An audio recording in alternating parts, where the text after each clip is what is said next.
Welcome back to News in Focus. Now, the South African Local Government Association, also known as Salga, has signed a historic 5-year wage agreement with labor unions representing municipal workers. The body, which represents South Africa's 257 municipalities, said in a statement that the consumer price inflation link agreement marked a first in South Africa's public service history and followed 3 rounds of intense negotiations throughout the past several months. Joining us now, I'd like to welcome Zwe Ndlala, who is Salga's Senior Manager for Collective Bargaining and Labour Relations. Mr. Ndlala, good day. Thank you so much for joining us here on News in Focus. Good afternoon, Faraz, and good afternoon to your viewers as well. No, it's an absolute pleasure having you on, Mr. Ndlala. Must be a sense of relief from your side. Certainly. It was a very intense 3 months period.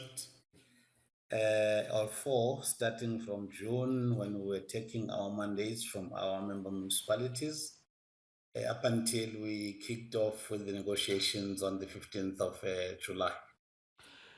Mr. Ndlala, I had Professor Somadoda Fikeni from the Public Service Commission earlier on, and I think one of the big discussions is really, how important it is for, these workers representing municipalities, those are of course public servants, for there to be really a sense of a right direction. Does this, wage agreement really signal a complete shift in how we as the citizens now view municipalities and its workers? That is what this agreement, among other things, intends to achieve for us.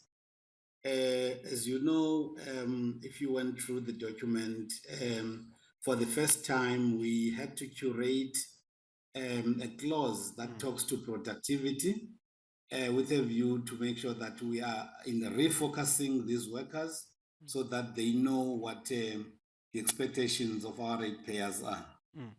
And that's obviously where, you come to it. It's the ratepayers. The expectations of the ratepayers are they want service delivery. There has to be service delivery.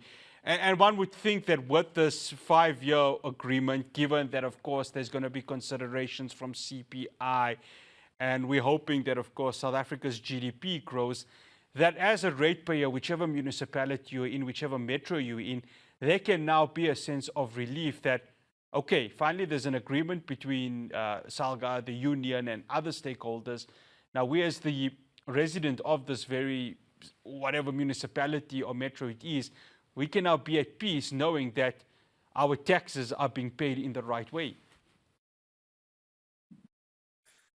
Look, the essence of having a municipality for us is to deliver services to communities.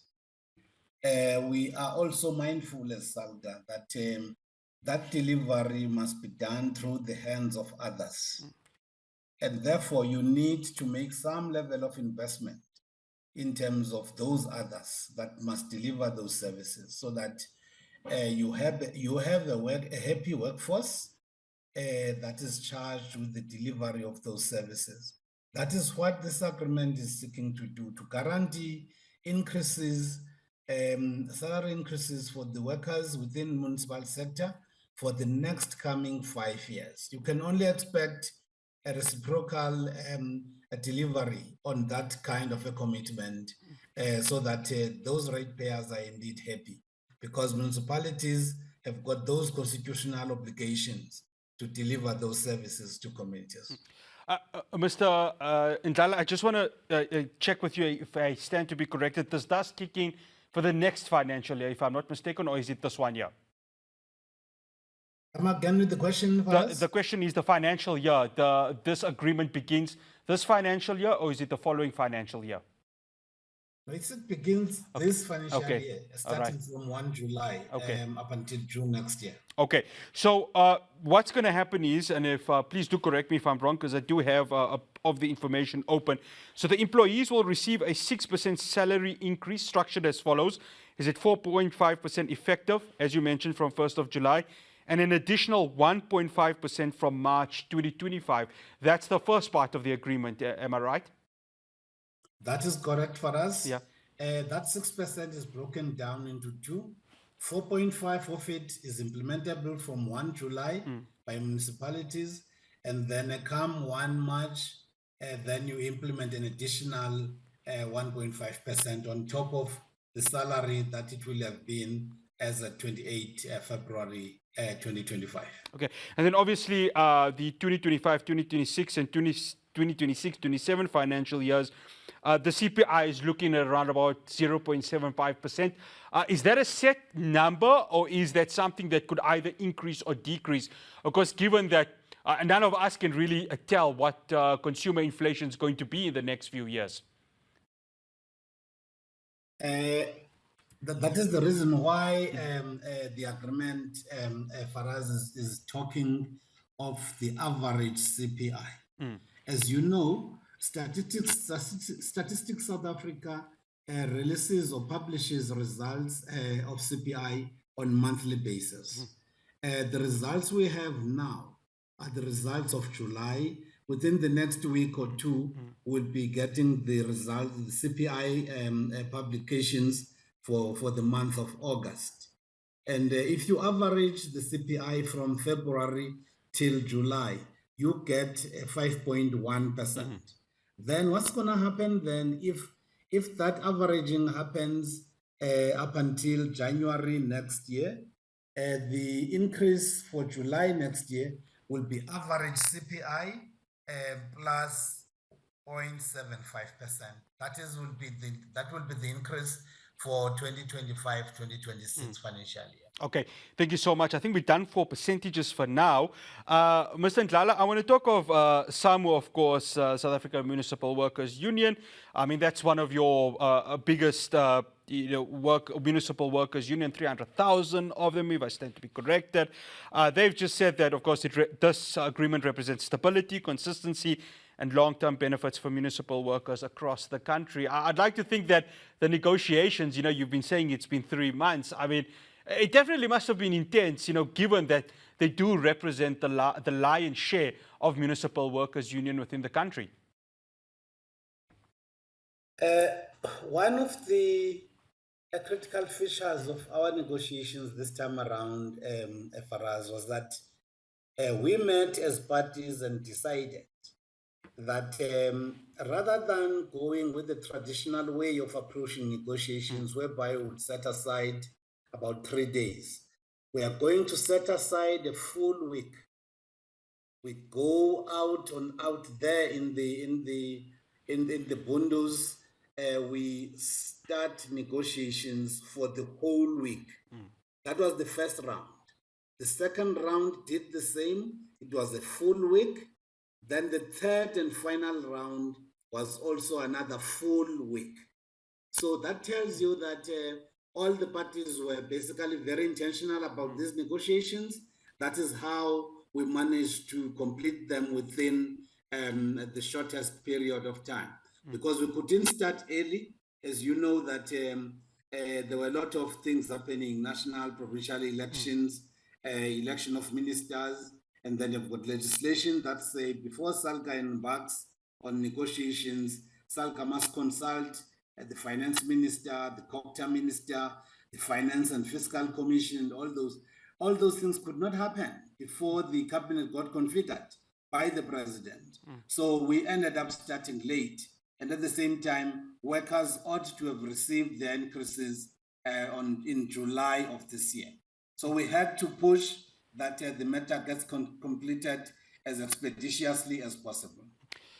Mr. Ndlala, when I spoke to your president, Stofile, during the opening of Parliament, I think one of the most important things he mentioned was there now needs to be really a clear and concise communication pathway, whether it's from COGTA, whether it's from Treasury, whether it's from, local government, whether it's even from the executive itself, because at the end of the day, this is a government of national unity that really wants to create a sense of change within the way the perception of South Africa is. So from looking at it from the government of national unity's perspective, that dialogue that needs to be open, how important is it, given that, of course, this agreement's been done, and now you've got the municipalities and its workers ready to make a difference in these various communities.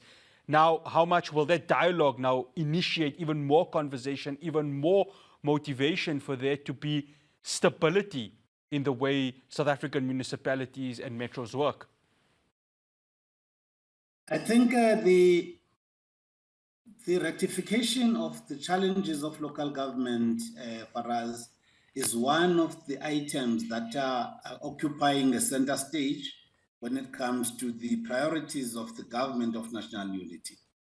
And I must indicate to you, one of the trade unions within the municipal sector actually put it in no uncertain terms that they are committed to making local government work.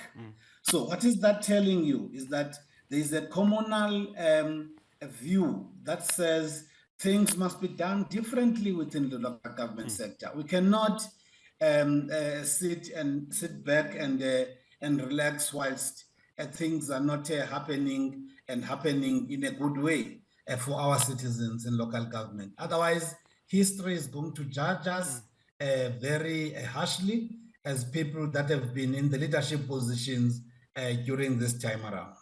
Mr. Ndlala, thank you so much for joining us here on News in Focus on Hilaal TV. Much appreciated.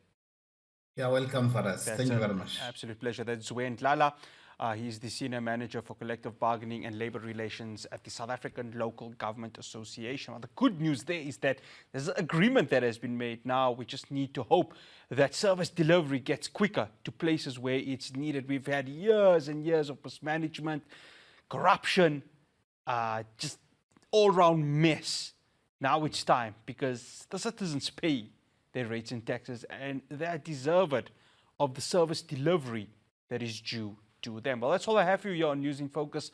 I'll be back again on Thursday from myself, Ross Patel, the rest of the team in Johannesburg. Don't forget to follow us on all our socials and subscribe to our YouTube channel, Hilaal TV. Assalamu alaikum rahmatullahi wa barakatuh.